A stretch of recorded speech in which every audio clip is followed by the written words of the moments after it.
Magandang gabi mga kapamilya, nandito na tayo sa episode 161 ng FPJ's Batang Quiapo.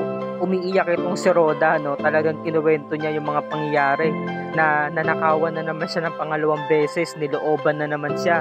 Ngayon pinakinggan siya ni Colonel Suarez sa pagkakataong ito. Sabi niya, nakakaawa ka naman Roda. Sabi naman ni Suarez, no, bakit ba ito nangyayari sa'yo? Sige, magkwento ka. Baka meron kami maitulong. Sabi naman ni Roda, no, basta gumawa ka ng paraan, tulungan mo ko. Nabuisit na si Colonel Suarez. Sabi niya, alam mo Roda, meron kami mas importanteng pinoproblema sa ngayon. Kaya kung maaari lang, umalis ka na. Wala rin siyang napala, no, si Roda. Kasi sobra na siya. Sobrang na kasi siyang makapang sita, di ba? Sobrang matabi yung dila niya. Sinisisi niya kay Colonel na keso wala daw itong magawa. Pinabibigyan na lamang siya ni Colonel, di ba? Sa lahat na lang ng himutok mo, lahat ng mga nangyari sa'yo, pumupunta ka rito sa opisina ko kahit wala kang authorize, pinagbibigyan kita, di ba? So napahiya rito si Roda.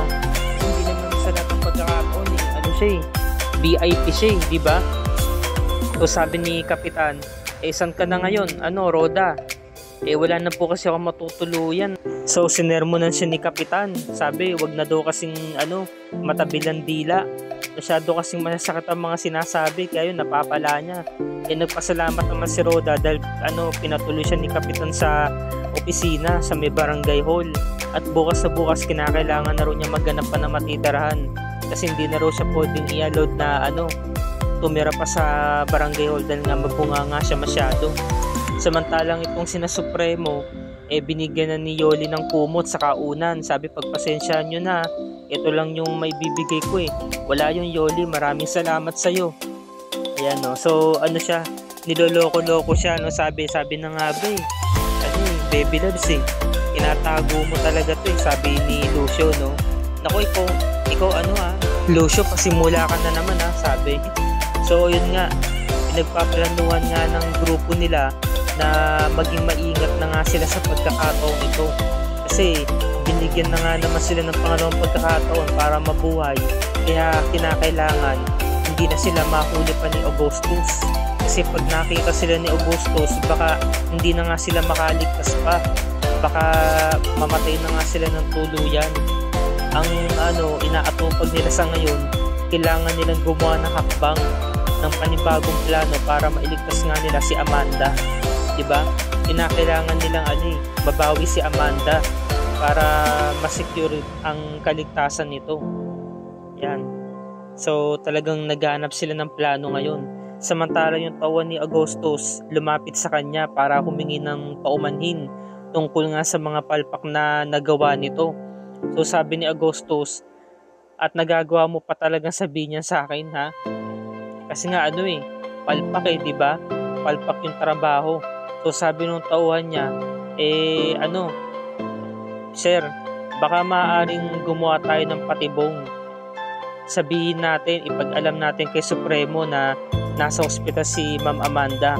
Kapag nandudun siya, maaaring pumunta siya sa ospital para iligtas si Ma'am Amanda. So nakapag-suggest siya ng magandang plano na kailangan nga nilang gumawa ng patibong para magpakita o lumabas itong si Supremo. So nakaisip tuloy itong si Augustus. Samantalang itong si Supremo, nag-iisip siya sa may labas, sa may terrace. Kasi kinakailangan nga talaga nilang gumawa ng paraan, diba? Para nga kay Amanda. So samantalang itong si Amanda, nagkaroon na siya ng malay. Nagkaroon na siya ng malay sa mahabang panahon na pagkakakoma niya. So naggulat yung nurse dahil nga nagkamalay na nga siya. Samantalang itong si Mokang sa si Ramon, meron nga silang dinner date. Pinagtingin na siya ng dalawang lalaki na parokyano. So yan, binabaybay nila to, ang ganda. Merong flowers, bouquet of flowers, red rose. Puro red roses. Tuwan-tuwa naman si Mokang kasi hindi niya hinihingi pero kusang binibigay ni Ramon, di ba? Ginagawa siyang reyna. Lalo na ngayon ano na sila, mag-asawa na sila, di ba? So ginagawa siyang reyna, hindi siya nagpapakahirap dito eh. Kulang na lang sambahin siya ni Ramon eh. Mahal na mahal talaga siya, di ba? So ito nagkakatuwaan yung dalawa, sabi ni Ramon. Bakit ka natatawa, sabi ni Mokang? Kasi naalala ko doon sa mga gatherings, di ba? Yung bang nag-e-ekis yung mga braso na magsing irog. Yung tapos bigla sila magiinuman. Ano yun? Champagne yun. Ito kasi wine ito. Ganun ba? Sige, huwag na natin gawin, nakakahiya. Huwag na. Hindi, gawin natin. Yung magkokross yung mga braso natin. So ginawa nila. O di ba? Pwede naman pala. Pwede naman palang gawin sa wine. Nag-cross sila. So nagtawanan sila dito.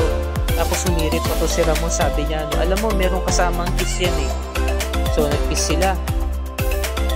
Alam mo, swerte nito ni Ramon kay Mokang. Samantalang itong sina Marsing sa Nita, nag-uusap sila, sabi, itong si Don Julio, para bang kinakahiya tayo. Sabi naman ni Nita, Tart, hayaan mo na. Baka ganun lang talaga yung mga bisita niya, ganun kaselan. So napaisip itong si Marsing, tama siya eh. Sabi niya, alam mo, hindi ka ba nagtataka? Masyadong kahinahinala yung magulang ng napangasawa ng anak natin. Kasi hindi naman nuulad ang buhay nila, hindi sila yayaman ng ganito na sobrang yaman talaga eh. Kung hindi natin alam ang tinatago nila, baka meron silang negosyo na hindi kaaya-aya. Samantala dumating nga itong si Olga at nagkita yung mag-ama. Sinabi ni Don Julio na meron ang paparating na VIP na bisita, yung Red Phoenix, kaya kinakailangan niya maghanda. So tinanong na rin niya, inalam na rin niya yung negosyong pinapatayo ni Olga sa loob ng presinto. Sabi naman ni Olga, okay na naman kay Warden, kaso kailangan pang ligawan yung pinaka nakatataas para bigyan tayo ng otoridad na magpatayo ng negosyo sa loob ng presinto. So sabi ni Don Julio, kinakailangan nating ligawan yung nakatataas ng presinto. Samantala, ito na. Tinanong ni Mokang si Ramon, sabi niya, Han, di ba sabi mo bibigyan mo ko ng negosyo? Oo, bakit?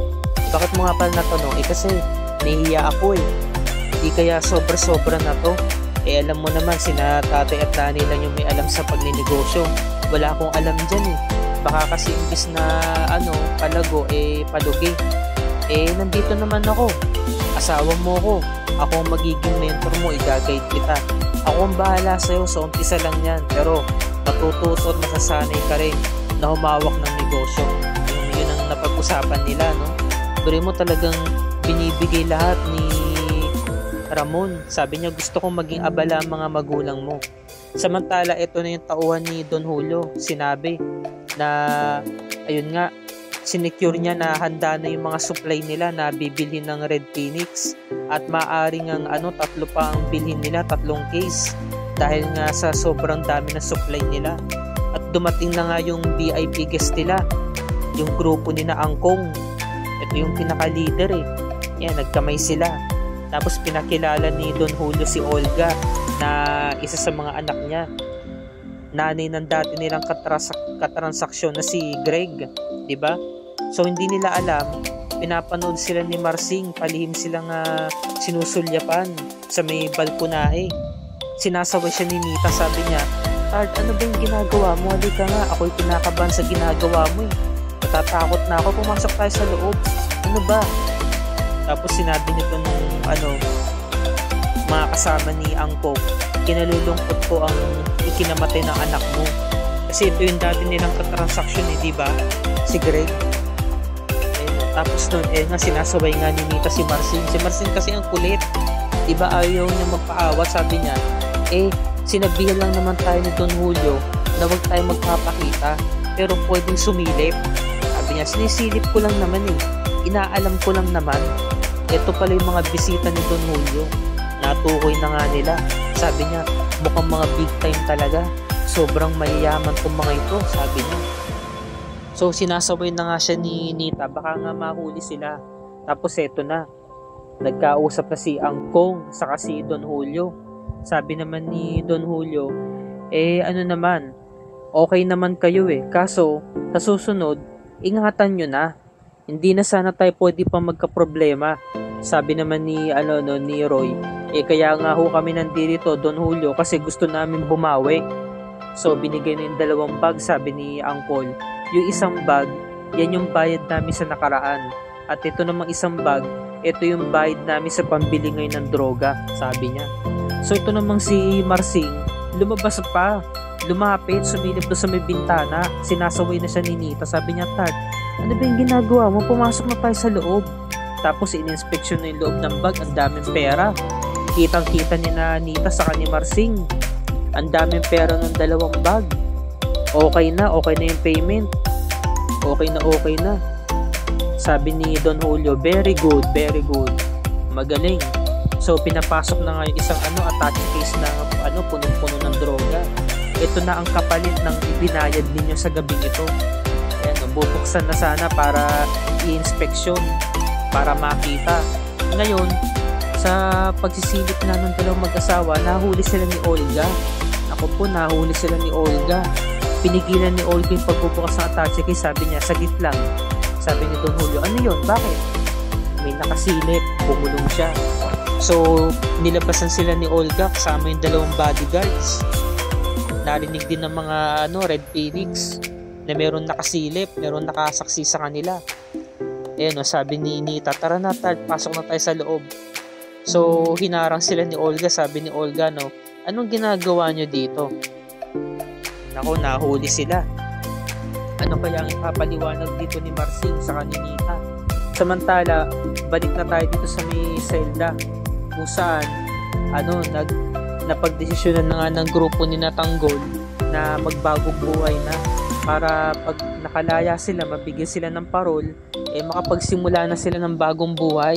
Kasi nga pinag-uusapan nga nila yung mga panahon na nakakalaya pa sila, gumagawa sila ng kalokohan, naalala sila ng mga mahal nila sa buhay, pero sila kinakalimutan nila yung mga magulang nila. Pero ngayon nandito sila sa selda, namimiss nila yung mga mahal nila sa buhay. Kaya nga sabi nga ni Tanggol, kabayaran na rin to sa mga kalokohan na ginagawa natin sa labas ng selda.